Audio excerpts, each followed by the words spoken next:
This is your reality check.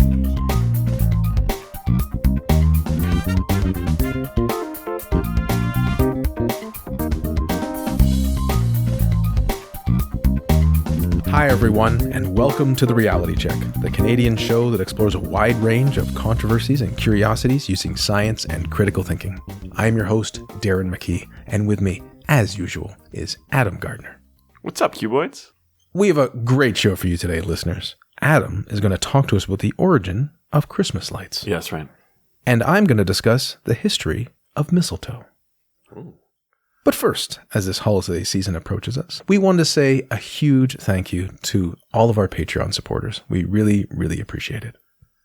Yeah, thanks a lot. You know, we make this show for free. And if you like listening to it and if you want to donate, we definitely appreciate it. It's not necessary, but definitely like that. Thank you. Yes, if you are at all financially constrained, do not feel any pressure whatsoever. But if you're not, come on. No, I'm just kidding. Support us if you like. We're going to do the show because we love it. Mm-hmm. All right, on with the show.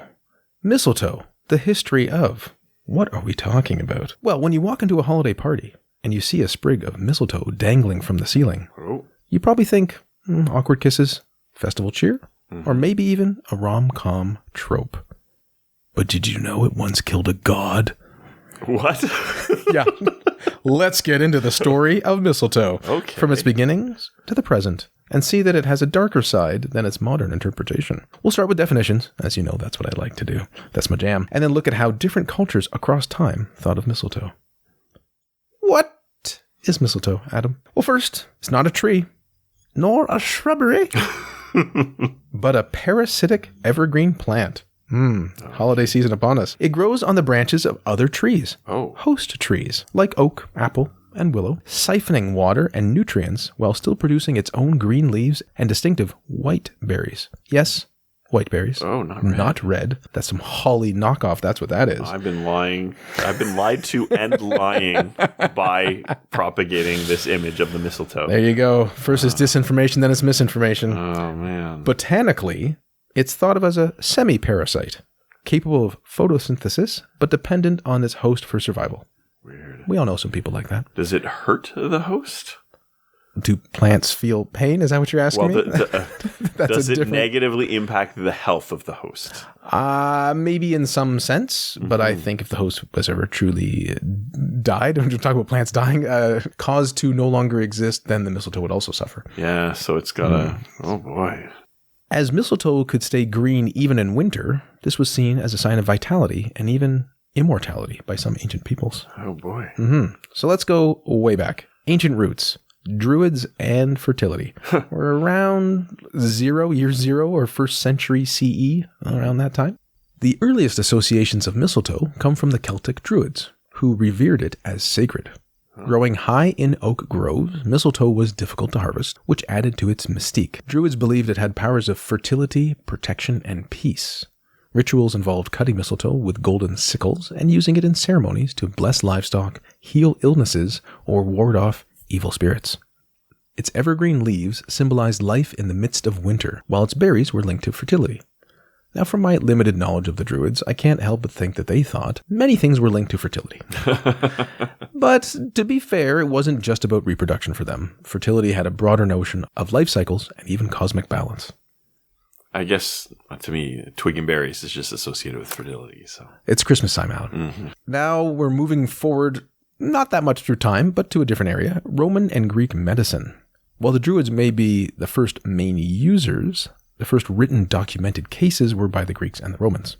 They often talked about mistletoe's supposed healing properties. Ancient Greeks used it to treat menstrual cramps and spleen disorders, while Romans believed it could cure epilepsy, ulcers, and even poisoning. So did it do any of these things, or they just thought it did? Well, modern science shows that mistletoe berries are toxic.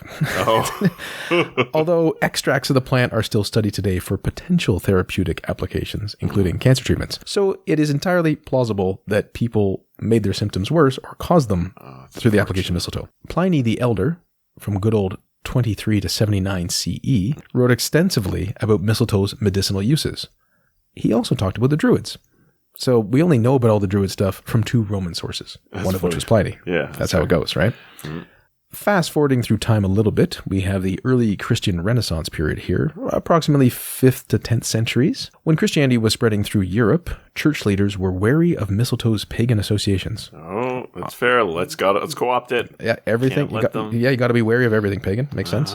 Some tried to ban its use in decorations, especially in churches. Yet the plant persisted in folk customs. In York, England, a mistletoe service was held in which wrongdoers could be pardoned under its branches, a symbolic act of forgiveness and peace. This tension between suppression and survival helped mistletoe evolve into a secular, folkloric symbol rather than one that was strictly religious. Oh, that's interesting. I mean, it's sort of like a common trope throughout history. The church was wary of something spreading, so they tried to ban it. And then it got worse Streisand effect. Yeah, there you go. Going forward a bit more in time, we enter the realm of Norse mythology. Death and love. We're on the 13th century here. Perhaps the most famous mistletoe legend comes from the good old Norse peoples. The god Balder, beloved by all, was prophesied to die. His mother, Frigg, which is linked to our Friday, by the way, sought oaths from every plant and object in the world not to harm him. But she overlooked mistletoe. Loki, the trickster god, exploited this loophole by fashioning a dart from mistletoe. When thrown, it killed Balder. Wow. I couldn't help but think that myth is broadly similar to Achilles. A bit. Right? Protect him from everything, dip him in. Oh, forgot the heel. Because I had him in the other hand, In some versions of the myth, Frigg's grief transformed mistletoe into a symbol of love and reconciliation. She declared that mistletoe should never again be used as a weapon, but instead as a plant under which people would embrace and kiss. This story is often cited as the origin of mistletoe's romantic symbolism. Other people think this is not true at all. It's a nice story, but it's not clear that really caught on in that romantic context anytime around that 13th century. Okay, now on to the Victorians, 18th, 19th centuries. The tradition of kissing under the mistletoe, as we know it, blossomed in the 18th and 19th century England. In Victorian parlors, sprigs of mistletoe were hung during Christmas gatherings. The custom held that if a man and woman found themselves beneath it, they had to kiss. Refusing was considered bad luck. Suspicious, but anyway. Each kiss required plucking a berry from the sprig. And when all the berries were gone, the kissing privilege ended. Kissing privileges. This playful, romantic ritual spread quickly, especially as Christmas itself became more commercialized and centered on family gatherings. Yeah. By the time mistletoe crossed the Atlantic, it was firmly entrenched as a symbol of holiday romance. It's kind of funny that the mistletoe kissing always happens in a place where, you're surrounded by family who shouldn't be kissing. Well, at least not romantically, right? Yeah, I agree. What's the context here, right? Yeah. I also thought, perhaps this took hold in Victorian England because there was such repression at that time. Yeah. And people just wanted some excuse for frivolity and smooches. Sure. It's the bad luck, the kissing under the mistletoe. Yeah, it seems very suspicious. It also seems like some guy just came up with this. Oh, for sure. Did you know that Frida something, whatever, and be like, yeah, that's right. And so lay him on me. Okay. Well, we don't have to be sexist. Possibly some woman also thought, you know what? I would like to kiss one man out of wedlock without being brandished of a certain reputation. And then they created human resources. They do not usually have mistletoe for kissing at human resources. So that takes us kind of to the present, but we're still left with some modern misconceptions. The berry color. As I mentioned before, real mistletoe berries are white, not red. Weird. The red berries often seen in decorations belong to holly. Oh, deck the halls. Some people think it is a harmless plant. They think mistletoe is benign, but its berries are poisonous to humans and pets if ingested. Really poisonous, or you eat one, you'll probably be fine, you'll be a little sick, maybe you puke, or you could die from eating too many of these berries? Well, it kind of depends on which type and who's ingesting it. So for people, they're moderately toxic, but rarely fatal. And, you might get some gastrointestinal distress. Kind of like eating fruitcake.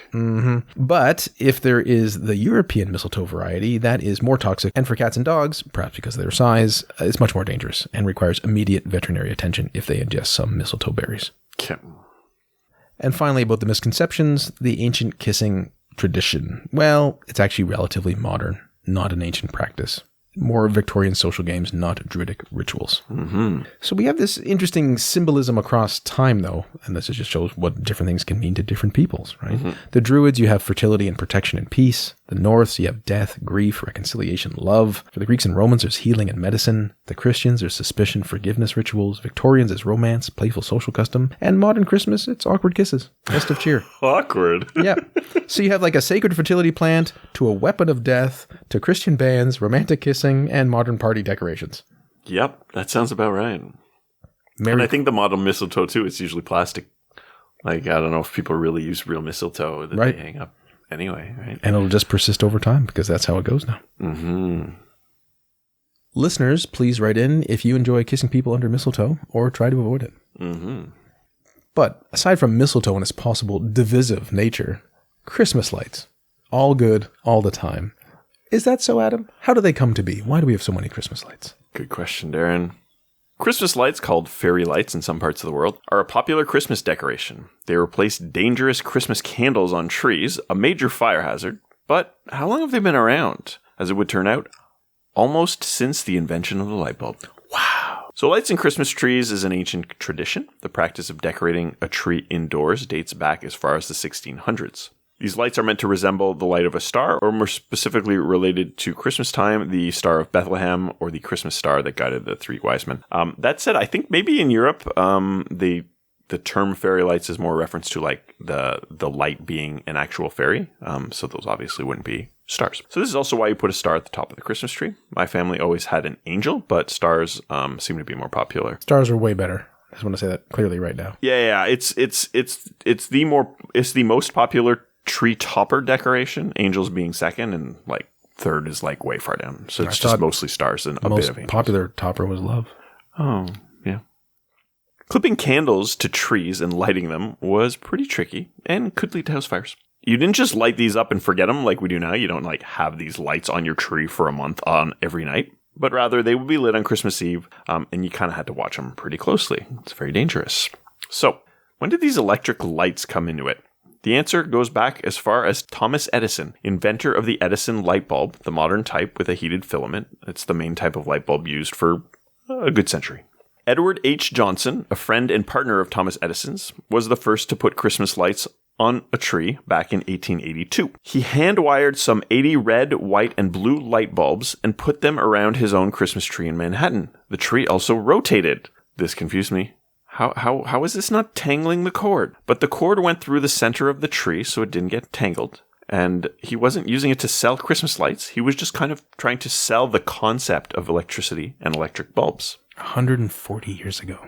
Wow. Yeah. They remained very expensive for some time. So 13 years later, in 1895, U.S. President Cleveland requested that the White House Christmas tree be lit by hundreds of multicolored lights. The first commercially available and relatively affordable lights were sold by General Electric in 1903, almost 20 years after Edward H. Johnson's tree. These cost $12 for a set of 8, the equivalent of about $450 in today's U.S. dollars. Ouch. But also, red, white, and blue as initial lighting, which is pretty American. That is kind of American.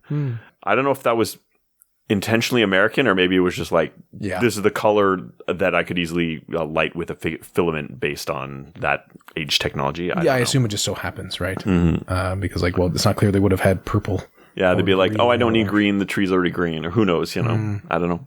So prior to these commercially available lights, it would have cost the equivalent of thousands of dollars to light a tree. And of course, many still used candles, not just because they were too poor to afford these expensive lights, but just because electricity wasn't that common. It was very gradually rolled out across the country and the world.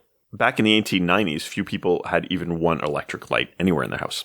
Incandescent bulbs were the norm on trees for the next century. While these were significantly safer than literally lighting candles on fire in a tree, there was still a slight fire risk from bulbs that literally heated a metal filament to produce light. The eventual adoption of LED lights is less dangerous, though with any electrical system, fire hazards are always possible. For example, if a piece of tinsel goes and touches the leads on the plug, that can cause an instant fire. How did cats not set trees on fire when there was actual flame? The cat's afraid of the fire. So if you have a candle in front of a fire, the cat will not want to go close to it. Warding off evil spirits. So I once tried to do like a fake Hello Kitty's birthday with my cat Cracker. So I lit like a candle and he freaked out. So then I never really did that again. So that's some evolved survival instinct. Yeah. Yeah. Well, yeah. It's not. Yeah, it's normal to be at least a little afraid of fire. And for humans, maybe also drawn to it because of heat. But yeah. So Like a moth to a flame? yes. Well, that's because it thinks it's the moon thing. So even though that first set of lights was 3 colors, the trend in lights changed over the years. So classic trees used to have many colored lights. I grew up in the 80s and 90s. It was more common to see strings of lights in all colors, which is still done today, and my personal preference. But single colored lights, sometimes, but not always white. It's much more common today than it was decades ago. So the trend kind of changes with time. Maybe it'll come back. This used to be more common in something like a store display or a business, but some people like to have their kind of style of designer tree or theme tree or a store display tree. And sometimes people basically have they'll have that tree in the front of their house, and maybe they'll have one with mixed ornaments, in the living room or something like that. If you want to have 2 trees. I was going to say, fancy, 2 tree people. It happens. I just have the 1 tree. So I'm chaotic. I like all sorts of mismatched ornaments, colored lights on my indoor Christmas tree, and colored lights on the outdoor tree and the outside of my house. The style suits my family because I have small children, but it depends. If you got older kids, maybe you can have a more aesthetic, sort of Instagrammable tree, right? Don't live for yourself, live for the gram. Yeah. Hashtag Christmas tree. Hashtag Xmas. Whatever kind of tree and lights you like, we have Edward H. Johnson, the father of electric Christmas lights, to thank for them. He was shamelessly promoting his friend and colleague Thomas Edison's electric bulbs, whose type are still used throughout the world today, alongside more modern LEDs. Well, thank you to those gentlemen. And thank you to Edison for testing all those different materials, like 1,500, 1,600 of them, Wow. and maybe thousands of different plants to see the right structure for XYZ. As I look around where Adam and I are recording, of course, we are bathed in electricity one way or another, and of course, recording this electricity. And so, while it is nice to think about the specific holiday lights, start to think of the broader trend and capability that was unlocked through the power of electricity. Mm-hmm. We are fighting nighttime. The sun's gone down like 4 hours ago, and we're just awake and ruining our sleep with all these wonderful lights. We're spreading light into the darkness, Adam. That's what our podcasts are all about. Well, thank you, Adam. And thank you for joining us once again, listeners. Hope you're having a wonderful holiday season. Have a very Merry Christmas. And until next time, think better to act better. Peace out, cuboids. I hope you have a Merry Christmas if you celebrate, and whatever you do, I hope you enjoy some time off and some time with friends and family.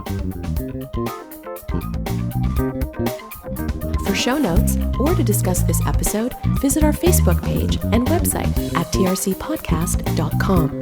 For general inquiries or to send a topic or parody suggestion, email info@trcpodcast.com. Help support the show by leaving a review on iTunes and liking us on Facebook. Follow us on Twitter at TRC_podcast.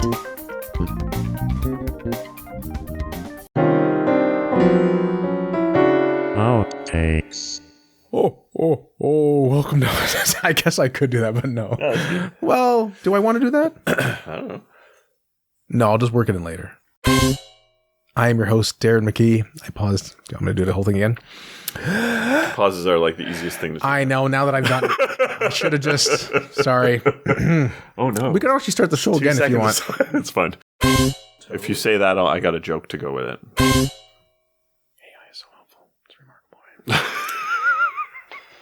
I hope it doesn't kill us. Okay. I don't have much more to say about that. I'll make a stupid joke. Just continuing the holiday tradition. We should So make lights. stupid jokes. It's a Christmas show. Adam hasn't kissed me since last year. So something like this, right? Anything else you want to chit chat about? Did we mention it was Christmas? No, it just did a Christmas show. We didn't even say like Christmas is going to be. I didn't say sticking with the holiday theme. It's fine. It might be. It's just obvious that it's our Christmas show. Well, we put it in the notes. Peace out, cuboids. Merry Christmas and enjoy the time with your family. She was going to say friends and family. You can do that. Say it again.